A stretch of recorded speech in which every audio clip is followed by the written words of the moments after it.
अगर ओवरऑल आप देखोगे तो ये पूरा कॉन्सेप्ट आपको देखेगा कि जैसे या उससे पहले की बिफोर जो भी आई है रिलीज हुआ था 13 घंटा 14।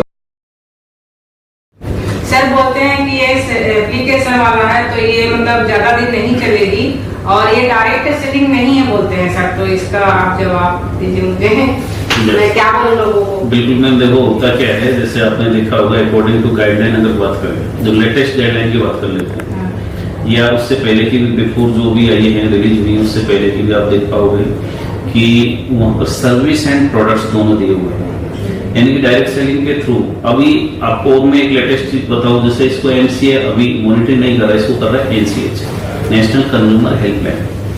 अब वहाँ पे क्या होता है कि आपके प्रोडक्ट्स एंड सर्विस का जो पार्ट है उसकी डिलीवरी कैसे हो रही है, कोई क्वेरी जनरेट हो रही है तो उसका एनसीएच मॉनिटरिंग करता है। आप एज ए कस्टमर कोई भी क्वेरी डालोगे तो एनसीएच उसको अपने यहाँ तक मॉनिटरिंग करेगा।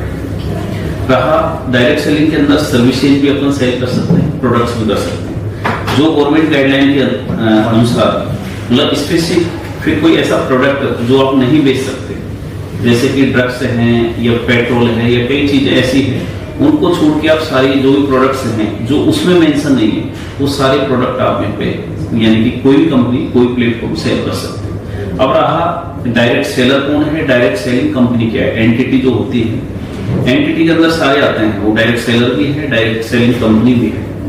आप एज ए जैसे यूटेक है डायरेक्ट सेलिंग कंपनी, एक नेटवर्किंग के थ्रू मोड ऑफ जो बिजनेस का है वो एक डायरेक्ट सेलिंग है। अगर ओवरऑल आप देखोगे तो ये पूरा कॉन्सेप्ट आपको देखेगा कि जैसे digitally service and e commerce plus direct selling, यानी नेटवर्किंग के थ्रू अपन ये बिजनेस रन कर रहे हैं। तो ऐसा कुछ नहीं है, मतलब कौन कैसे क्वेश्चन करता है तो उसका क्लेरिफिकेशन उसी के अकॉर्डिंग, मतलब अपन गाइडलाइन के थ्रू सारी चीजें अपन क्लियर कर सकते हैं। और सर ये एप्लीकेशन एप्पल फोन पे कब रिलीज होगी, मतलब जैसे मैम देखो अभी जैसे आप देख पा रहे होंगे लास्ट 3 से 4 महीने पहले से अपना सर्विस वाला आई फोन पे या जो मतलब iOS वर्जन पे अपना लाइव है। अभी अपना वेब बेस भी सारे प्रोडक्ट लाइव होने वाले हैं। उसके बाद जो सर्विस के अलावा जो बिजनेस वाला ऐप है वह भी अपना लाइव होने वाला है। Okay sir, thank you so much. Welcome है। इसके लिए आपको जो आपने मतलब जो दृढ़ मतलब विचार लेके आप चल रहे हैं तो कोई भी चीज पॉसिबल हो पाती है सोच के साथ। यस बिल्कुल। रहा जिस तरीके से आप बिजनेस को डिफाइन कर पा रहे हैं, मेरे को लगता है कि आप मतलब एक मैच्योर जो मैच्योरिटी का लेवल होता है उसको पार कर चुके हैं। पोटेंशियल होती है और यूथ की पोटेंशियल मैं मानता हूँ कि यूटेक के साथ सबसे जबरदस्त है और आज उसी की बदौलत है कि 3 साल के अंदर जो एम्पायर खड़ा हुआ है इस नेटवर्क। सो मैं आपको सभी को धन्यवाद देता हूँ इसके लिए कि आप सभी ने एक जज्बे के साथ में यूटेक को खड़ा किया। Thank you. मैं सेल्फ अभिकेश्वर साहू यूटेक गोल्ड डायरेक्टर, और इससे पहले तो रेस्टोरेंट में वर्क करता था, 13 घंटा 14 घंटा ड्यूटी करता था, 200 रुपये मिलता था और वो 200 रुपये आप सो के उठते आता है, मजा आ जाता है इसमें। और वैसे जिंदगी बदल गया यूटेक में आने के बाद। और छोटा सा क्वेश्चन ये था सर कि एमसीए में अभी अपन सर्च नहीं कर पा रहे हैं। वो क्वेश्चन एमसीए में अपना कंपनी जो है कुछ महीने पहले हो रही थी सीआई नंबर के साथ, तो वो जो अभी नहीं कर पा रहे हैं तो कुछ लीडर्स इसके डाउट में हैं। और ये भी क्वेश्चन है कि जो हमारा कंपनी है वो एमसीए का जो दोनों चीज होता है, एक कारपोरेट और एक कंज्यूमर, तो इन दोनों चीजों में रजिस्टर है कि नहीं, ये सवाल आ रही है। बिल्कुल, देखिए आपने question according to your knowledge मतलब बहुत अच्छा रहा। मैं आपको फर्स्ट में तो बताऊं कि जो गाइडलाइन लेटेस्ट या जो लास्ट रिलीज हुई है उसके अकॉर्डिंग अभी किसी भी कंपनी की लिस्टिंग रिलीज नहीं की है। जो एमसीए डिपार्टमेंट है, मिनिस्ट्री ऑफ कंज्यूमर अफेयर, उसने कोई लिस्टिंग जारी नहीं की। जो भी लिस्टिंग में आज कंपनी स्टैंड कर रही है, दिखा रही है अपने आप, वो उससे पहले की है।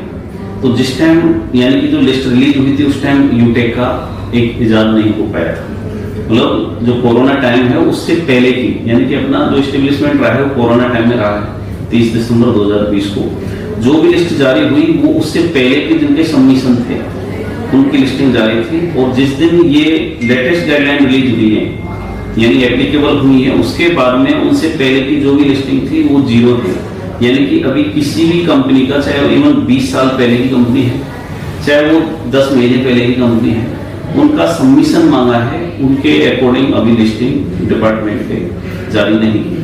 रहा कॉर्पोरेट का आप बात कर रहे हैं, तो कोई भी कंपनी जब एक मतलब रूप लेती है या उसका एस्टेब्लिशमेंट होता है तो सबसे पहले आरओसी रजिस्टर्ड होती है। आरओसी का मतलब जो जब कॉर्पोरेट है यानी कि मिनिस्ट्री होती है वहां पे रजिस्टर्ड होती है।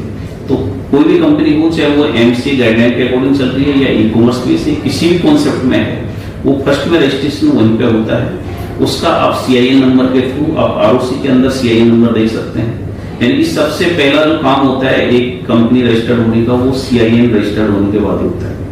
तो कॉर्पोरेट में तो मतलब मिनिस्ट्री के अंदर तो सबसे पहले उनको रजिस्टर्ड होना होता है। उसके बाद डिपेंड करता है कि वे जो बिजनेस का नेचर है कंपनी वो क्या होगा। तो सेकंड थिंग आती है वो डायरेक्ट सेलिंग करती है या ई कॉमर्स करती है, क्या करती है। तो नेचर है किस सेगमेंट में है, क्या बिजनेस का नेचर रहेगा, किस मतलब नेचर को फॉलो करेंगे, वो सेकंड थिंग आती है। तो कंपनी यूटेल आपके मिनिस्ट्री ऑफ कॉर्पोरेट अफेयर्स के अंदर भी है, मिनिस्ट्री ऑफ कंज्यूमर अफेयर्स के अंदर भी रजिस्टर्ड है।